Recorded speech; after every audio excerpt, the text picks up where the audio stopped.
Welcome to New Light Living Podcast. I'm so excited because I have an amazing guest with me today, and that's Susan Jane. She is an amazing human being, and I can't wait to share her with you today. Today, we're going to talk about how to discover your spiritual dimension, and Susan is right here with us to discuss that with us today. Welcome, Susan. Thank you. I'm really excited to be here. This is so cool. Yes, I can't wait. Now, before we dive into today's topic in more depth, why don't you share with our audience who you are and what you do? Okay, thank you for that. Well, my name is Susan Jane, as you know, and they call me the intuitist. Now, the mentalist deals with thoughts and thinking. The intuitist deals with impressions and feelings. So we really dive into those impressions and feelings. Now, I have always been very intuitive, and most people are, but they're not aware of it. So I remember my very first sort of episode was I was coming out of primary school, and I said to my sister, my older sister, "Oh, Mum's in a bad mood." And she looked at me and she sort of went, "How do you know that?" And I looked at her and remember thinking, well, how do you not know that? Like, doesn't everybody know that? Anyway, we got home. I didn't know in those days about PMS and periods or anything because it was primary school. We got home, Mum was in a bad mood, and my sister basically blamed it on me. And so I stopped talking about those impressions and those feelings that I got, and slowed it right down, especially through high school and areas like that. So you slow everything down. But it all started to come back to me again after childbirth. I had 3 children in 3 years before I realized what was causing it and stopped. And which, you know, obviously the husband doesn't like that, but but then we went, I started to get a better understanding by getting books out of the library, getting to know what was going on. I did a lot of self-help. I was going through a lot of emotional issues, and I gradually worked out what I needed to do. I'd had a couple of experiences, which I'm going to talk about in a minute, that led me to have the clear understanding of our spiritual dimension, or spiritual body, and our physical body, and what that is. And I guess I'll just finish this off by saying, look, I am a life coach. I do flower readings. That's my tool of the trade for helping people get into their intuition.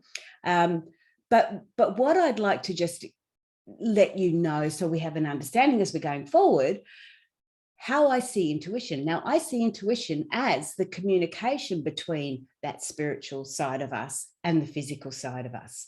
Because when spirit comes into our physical body, they need to be able to communicate. It's not just happening. Which it does just happen, but I call that the intuition. That's those intuitive messages we're getting. So the sort of that gives you a bit of a rundown on. And when I did my life coaching course, Tony Robbins was called Anthony Robbins at that time. So it was almost 100 years ago, I'm sure. So thank you so much for bringing up that and sharing some of your stories, and also kind of defining for us how you view, the spiritual dimension, how it comes into, our perspective. What would you, now I'm curious to know, the interest around intuition and learning how to connect with your intuition and actually, go between the spiritual dimension and the physical dimension, if you will. Why do you feel that this topic is relevant in the times that we're living in? Well, I guess it's where those intuitive messages are coming from. Now, I feel, and this is my views, and one of the things I do say after reading all the books on self-help, because we didn't have podcasts in those days, we had to have cassettes and stuff, or books. But what I do say is take out of this what resonates with you and let go of the rest. We don't have to be right or wrong. We just take on board what resonates, what feels right, and we let go of the rest. And that's what I did all my times through, all the books and everything else that I have done. So when I start to look at where these intuitive messages are coming from, for me, for this particular, when I say intuition, I say it's coming from my soul, my spirit.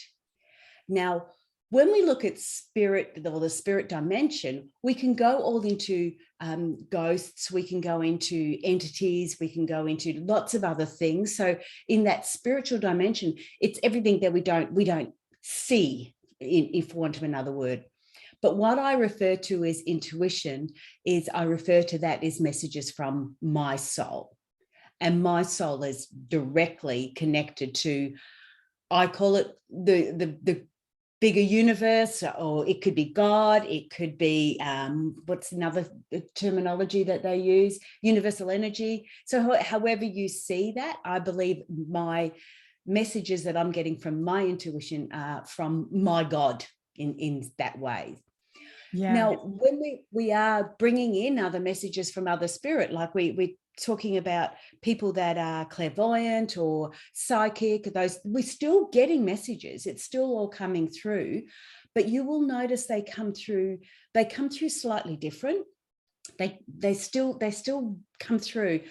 Let me explain it this way. When you're getting a message, if you were getting a message from your mother who had passed, and you were getting a message from your father who had passed, you would know the difference, because the messages from your father will come through like your father, and your messages from your mother will come through like your mother.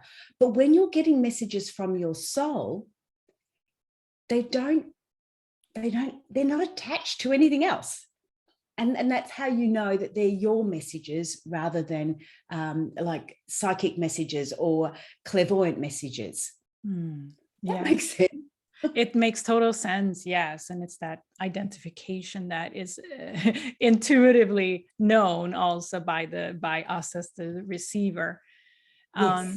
And what I'm hearing between the lines here is that you're saying that, you know, the importance of you know, increasing the skill to receive messages from ourselves, from our own soul, is really where the value is here in this conversation that we're talking about now, because it can enrich our life with Absolutely. our, you know, receiving those messages from our higher self or true self or whatever we want to call it. But it's this bigger perspective of ourselves that is where the added value is. Am I hearing you correct there? That's exactly right. And I'd love to just explain to you why that's so important, because people sort of go, well, you know, why is that so important? Trusting your intuition is all about making those good decisions in your life. Because if you're getting that information or the understanding by your intuitive guide, by your soul's guide, then you're going to make decisions that are relevant to you. Now, why I say that, and I go into these physical and spiritual bodies that we have, is because it is the spirit body that has a purpose in life. That when we talk about, oh, what's my life purpose? We're talking about the spirit's purpose, not the physical body's purpose. Now, the physical body's purpose is to support the spirit and go that way. When you think about it, like, spirit doesn't have touch or taste. They don't have the 5 senses that the physical body does. And this physical body has gone through all the DNA and everything else, going through years and years and years and years, and you know, collecting that DNA and those, they say memories in the cells. So that's where I was going. So you can imagine your physical bodies has got all that understanding, and then your spirit body, or your soul, has been through other bodies. How many times I don't know, but been through lots of other bodies. So they've got all this other information coming through as well. So we've got these two sort of areas there. And I liken it to, as a driver is the spirit, and the car is the physical body. Now, when we look at the cars nowadays, they can even park themselves. So they've got everything happening. You know, you say to the car, sort of, take me from, you know, point A to point B. I want to go from Melbourne to Sydney. And it can take you whichever way they want to. They'll say to you, do you want to go the quickest way? Or do you want to go the scenic way? Or do you want to go this way? Or do you want to miss highways or freeways? And it will take you there. It will drive almost by itself nowadays. So you can imagine, and this is where free will is, because that's, the physical body has that free will. But can you imagine if the spirit's going, no, hang on, I know that might be the shortest and the quickest way, but I actually want to just stop over here. I need to, pick up some groceries on the way or whatever. But the car won't allow that because it's not been registered. So this poor old driver's trying to make this car do what it wants to do. So the spirit is sort of going, I have this learning that I need to get in this body. Could you please go this way? And of course, if we're not listening to that, we're not going the right way. And then that spirit will keep going, do this, please do this. And it sends these messages, and that's where we make those decisions. And we make decisions all day, every day, like all those little micro decisions that we just automatically make, they're fine. But when it comes to those big ones, that's when we really got to trust our gut. That's when we really got to trust our soul and where we're going with it, because that's the importance of listening to your intuition. Yeah, I love that analogy of the car and the spirit in the car, because that makes it such a vivid image of, how the difference, how the quality of the difference of the two elements, if you will, are really, interacting with each other. And we all have had those inner knowings, right? And we all have ignored it too, and not made it to that exit. Instead of, we just gonna go forward, right? And I love the way you brought that up. And for yourself, what would you say to make it even more realistic for somebody who's listening or watching? Like, for you personally, what has been the best thing that has come out of expanding your intuitive skills or honoring them in the way you're doing now? It was all part of the learning as you grow and develop. One of the things that I learned to do was not, as an empath, as a person that is wanting to please and help everybody. One of the things that was really hard for me to do was say no. If somebody wants a hand, oh, absolutely, I'm there. Give over my whole life, my whole world, just to help you. And gosh, we do it all the time. One of the things I really learned was to say no, or not necessarily to say no. To start with, it was, let me think about it. That was my first way of saying no. And it was because I became aware, and somebody would ask me to do something and it just didn't feel right. And I didn't know what that meant, and I didn't understand it, but I was aware of it. And so it was there, I went, okay, that didn't feel right. And that was the results of that. It does take a little while, and I'm not a quick learner. So it would go along again, and somebody would ask something, and I'd get that funny feeling going, it doesn't feel right, but am I being selfish? I'll help them anyway. And that went on. Not a good side, not a good thing. So then I learned to sort of go, okay, I've got aware that feeling doesn't feel right. I'm going to say, I can't say no yet. I just can't say no. I'm going to say, let me think about it. And that's what I started to do. And then I'd say, let me think about it. And then I could give myself the time to actually go, well, what does that feel? What is that feeling? Last time I had that, it didn't turn out very well. It, wasn't a positive experience. What is that feeling? Why am I feeling that? What's that all about? And you just gave yourself that space and that time to understand it. And if you still want to say yes, you have that option. You can, because people will often ask you to do something and you're sort of going, there's so much happening in my life. It was like, okay, let me think about it. Give me that space and time. Then I can assess it. And they don't want you to think about it. They want you to say yes. Because they've got an ulterior motive. But that was my very, very first part. It was like, okay, understanding, and they sort of say how to say no. But for me, it was like how to say, give me some space and time. Let me think about it. And then I could go back to them. And I often go back to them with a yes or a conditions. I can do this, but I'm not doing that, not doing all of it. I can do this much. So it gave you that space and time. That was trusting my gut, because I got the feelings, I got the understanding that something was not quite right. So awareness is that this one, probably the first thing we need to be aware of. It's being aware of those signs and symptoms. Yeah. Yes. And what you're saying too is that in that process, as I understand you, is that you allow the messages from your higher self, your true self, your soul, to actually support that process. And I think I'm just bringing in my own perspective here too, is that I think that a lot of people are not even aware that they actually are collaborating with their higher self, their true self, whatever we want to call it.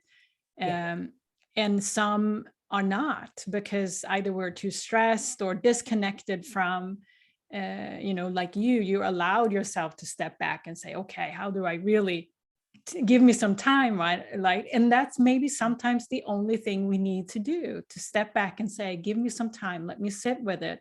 Because in that process, we download some of the higher truths of our soul. And I love that. And if you're listening or watching this right now, maybe it is just the space for yourself to sit with it for a little bit that will kick in your answers. And just like it did for Susan here, Absolutely. That's beautiful. Thanks for bringing that up, because it's like that's my pleasure. And I know it can sound very, very simplistic, and almost too easy. But the reality is, if we don't start there, if we don't start somewhere, we won't see it. And that awareness is one of the things I remember. I was talking to my partner. We were driving down the highway. I was talking to my partner. We'd had this big discussion earlier, and I can't remember what it was about, but we had a big discussion. And we're driving down, and he said to me, "Oh, wow, did you just see that billboard? That's exactly what we were talking about." And I went, "No, I didn't see the billboard." And anyway, so we chatted a bit more, kept on driving. And then something came on the radio, and we're both sitting there. And then I've gone, "Wow, did you hear that on the radio? That's exactly what we were talking about." And he went, "No, I didn't hear it."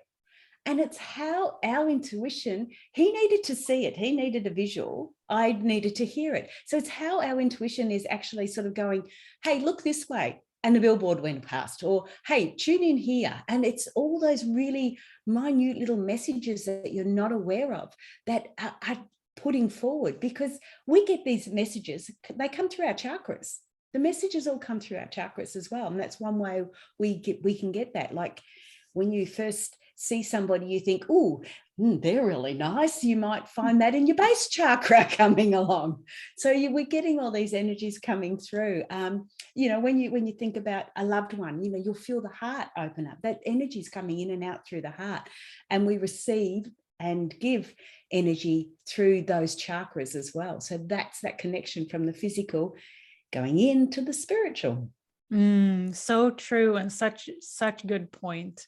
And how that energy exchange is happening naturally, but it's that awareness of it. And yeah, I love that. Now, if you were to give some tips or advice to people that wants to start tapping into what we're talking about here, their spiritual dimension, and become more aware of it, because we all have it, right? It's just about becoming more and more aware, so that we can, exactly what Susan said here, notice those synchronicities or messages coming through and actually trust what comes through. What would you say, Susan, would be your top 3 tips on how people could kind of start practicing this from your perspective? There's lots of ways we can start practicing it.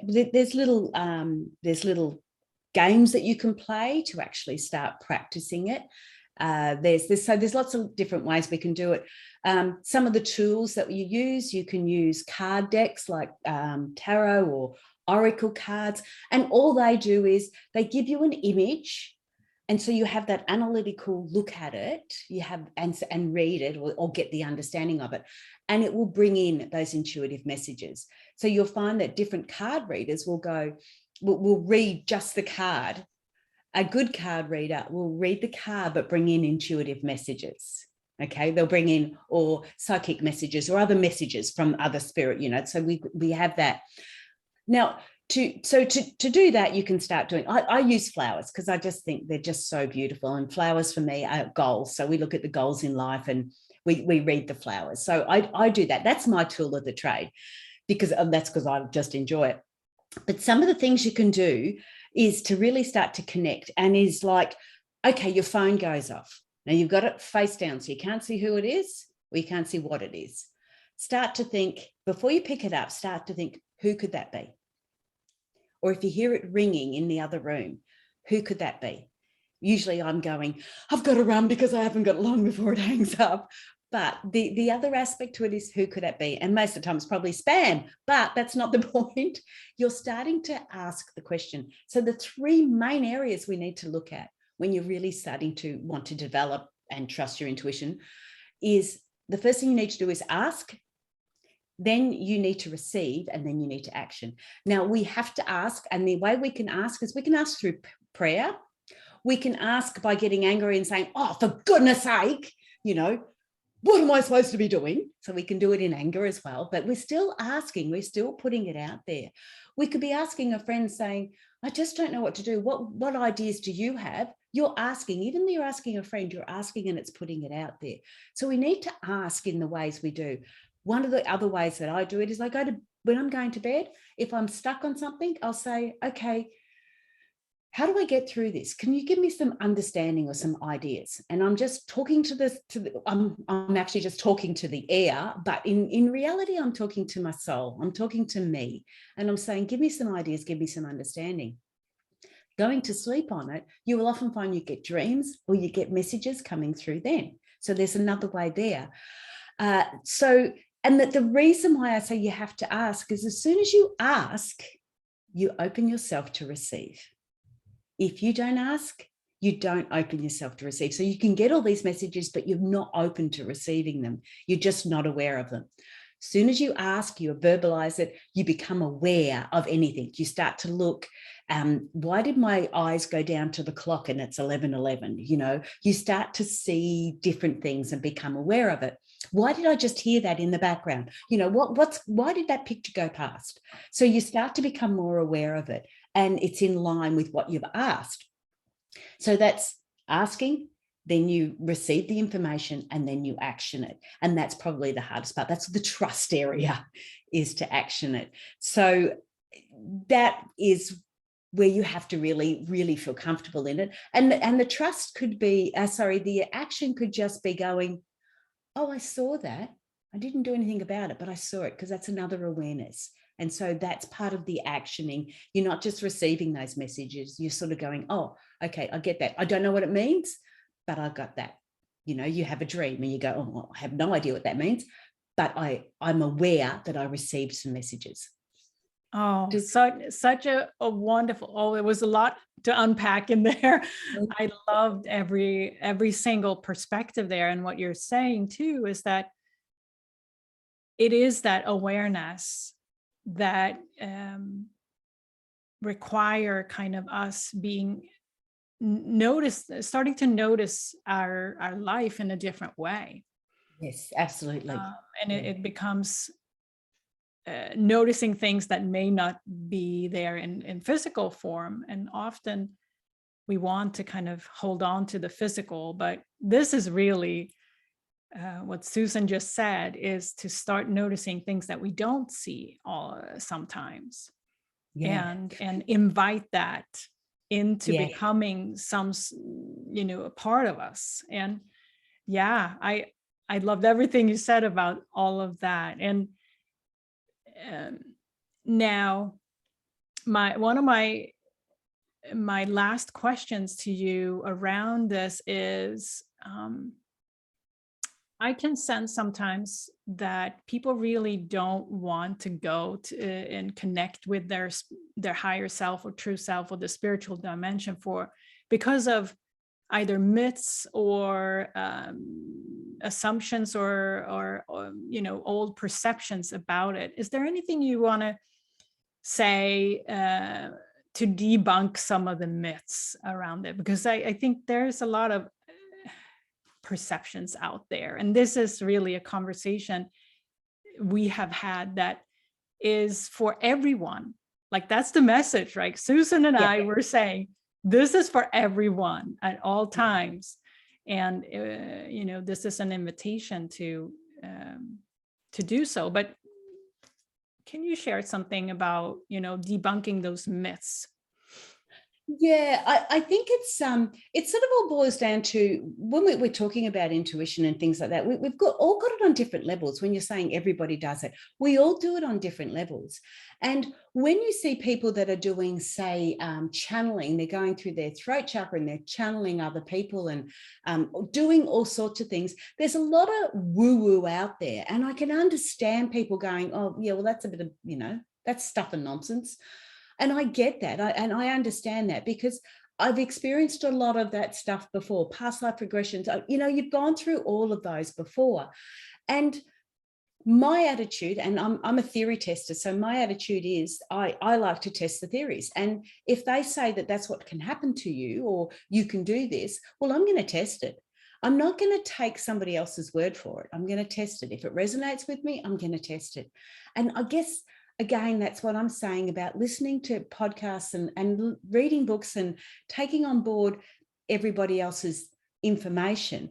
Only take on stuff that resonates with you. If you don't want to connect with your intuition, if you don't want to trust your intuition, don't.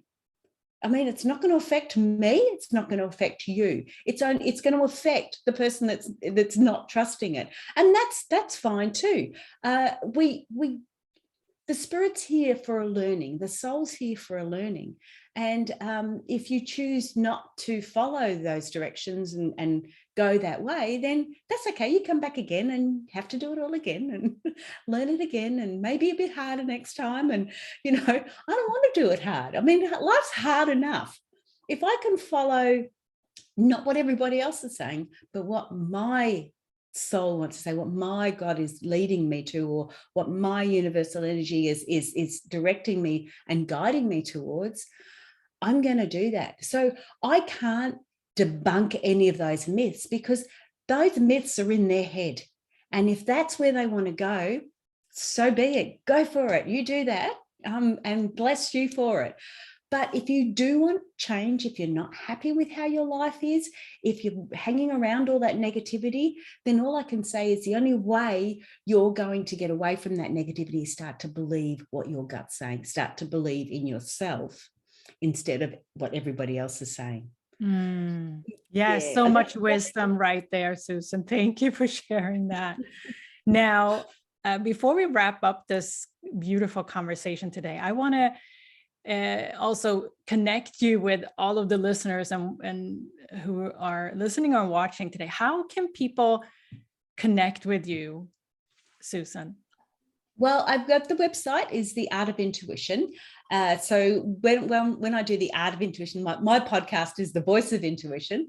The Art of Intuition is because when I'm doing the flower readings, they actually draw their goal as a flower, and then we do a reading on it. So it's called The Art of Intuition. And I'm on Susan Jane the Intuitist. You'll find me all over the social media. It's quite embarrassing, really, how much I'm out there, what we have to do.